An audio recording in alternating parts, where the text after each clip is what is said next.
Hi, my name is Mohit and my SAP ID is 50086394, and today the topic for my walk the talk is success and failure. So Mohit, I have a question. How would you define success? Well, success is very subjective. It's a thing that you have to define for yourself and no one else can do it for you. For some people, success could mean accomplishments like career progression, or it could be materialistic. Well, so for some others, it could be contribution towards the society. Okay, Mohit. So tell me one thing. Do you have the same idea of success as that of your parents, or do you have a different opinion? Yeah, for that I have to say I have a very different notion, because you see, the notions of success has changed with the generation. Our parents had a humble beginning and they wanted us to dream bigger. Yeah. So for them, success could have meant like having a nice house, a nice car, but for us it is totally different. I mean, look at us. We want to have some contribution towards the society. We want to leave a mark of ourselves on the society.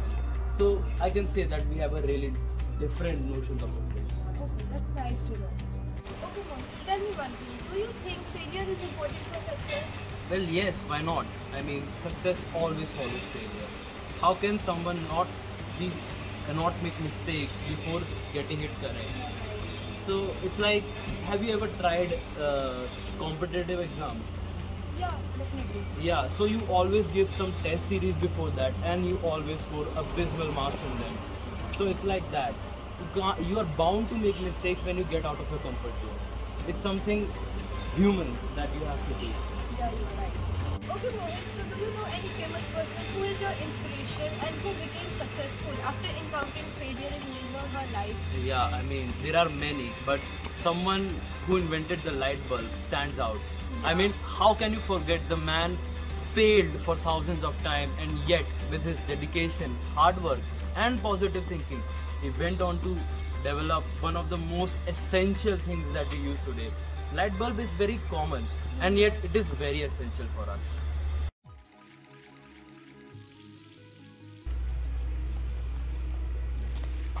Hi. Hi Mohit, I am Radhika and my SAP ID is 50086204. I am from AIML B3 Honours and my topic for Walk the Talk is work. So Radhika, I was wondering, do humans really need to work to be happy? Yeah, I think when I was in school, I believed that I would be happy once I get admission in a good college. And now when I am in a good college, I think that I would be happy if I get a good job. And this goes on. Here's a tiny slice of intellectual life that interests me. Indeed, a working body research has showed that work and employment are not only drivers of people's happiness, but that happiness itself can help shape the job market outcome, productivity, and even firm performance. So, being happy at work is not just a concern of a personal matter, but an economic one too.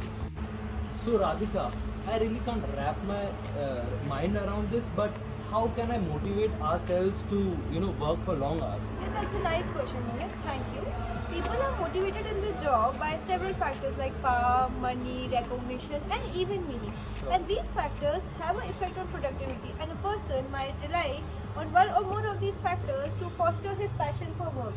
Few other factors by which you can motivate people to work for long hours are like by creating a fun and welcoming workspace, supporting mental health, being okay with failures, and the most important, being competition friendly. Okay. Well, while we are on the topic, can you tell me that can perks really get ourselves motivated for a work? No, I don't think they can't, not at least for high performers, because perks have a nasty habit of attracting people who are just specially hanging out for the perks and waiting to get a bonus and all. So Radhika, can you tell me about pros and cons of working from home? Yeah, as you know, because of the pandemic, people have been forced to work at home, and as there are two sides to every coin, so even working from home has its own pros and cons. Now, if we look at the pros, so it's like we are in a comfort zone and we have enough time for our loved ones and we don't need to stick to a particular routine. We can work easily. And now if you look at the cons, so it's like there has been a weak Wi-Fi connection and we find difficulty in sticking to a particular routine, and we sometimes even miss important calls if we are having a nap or something. Yeah, Yeah. I could relate to the last one. Thank you. So Radhika, can you tell us about how people can maintain their work-life balance? Yeah, you know, Mohit, it's important to maintain a work-life balance, but it's difficult to maintain it. So often it's like if we consider our work our more priority, then we set aside our mental health and well-being. And it is important to maintain a work-life balance not only for our physical, emotional, or mental health, but even for our career. And some of the ways by which you can do so is, firstly, you have to accept the thing that there's no perfect work-life balance. And you can even take a vacation. Don't be afraid to unplug. You can spend more time with your loved ones or do something which you enjoy, especially like listening to music or watching movies, Netflix and all. Yeah, thanks for that. So Radhika, is there anything that could make you leave your job? Yeah, there are many reasons by which a person may leave his or her job. Either he is overqualified, or he is looking for a better company and he gets that dream job, or he feels that the career or the job does not match his own expectations. Sure. So, is there any job in this world that is like the worst that you could consider? Yeah, as it is rightly said that if you choose a job you love, so you don't have to work a day. So according to me, there is no such job in the world as the worst job.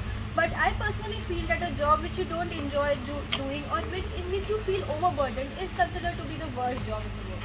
Okay, that was really enlightening, Radhika. Thanks for that. Thank you, Mohit.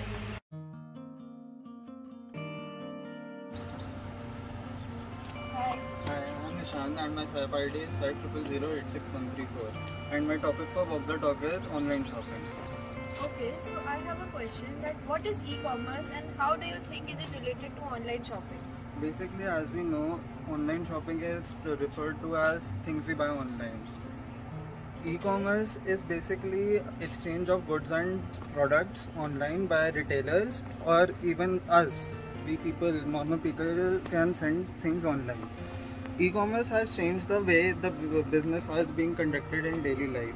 Offline marketing scheme has been removed by the online shopping process. Many famous brands have started selling their products online itself only. Like say, suppose we need to buy food, we can order that on Swiggy or Zomato.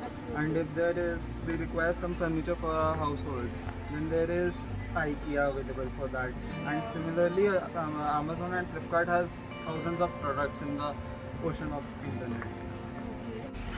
Okay, Sean, so tell me, what are the advantages of online shopping as per you?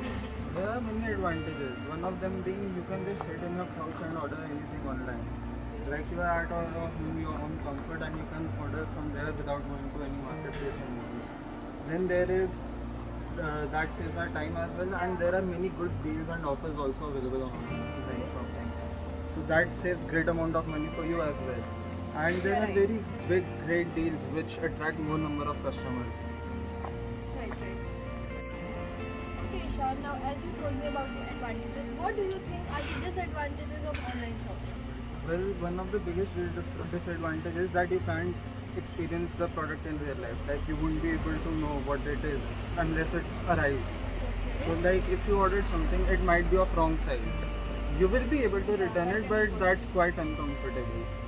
Then the other thing is that the delivery time. When you go to buy offline stuff, you buy it right away. But in online shopping, you have to wait for a couple of weeks. Yeah, right. Okay, Shan, so tell me that how do you think COVID-19 has impacted online shopping? Well, many big brands and companies have started working online after COVID only. As there was COVID, people weren't able to move out of their houses.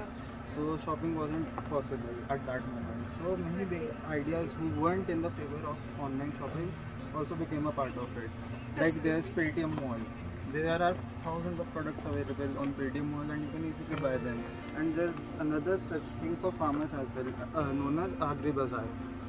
There the farmers can directly sell their products, their crops to customers without any human contact. That was nice. Thank you.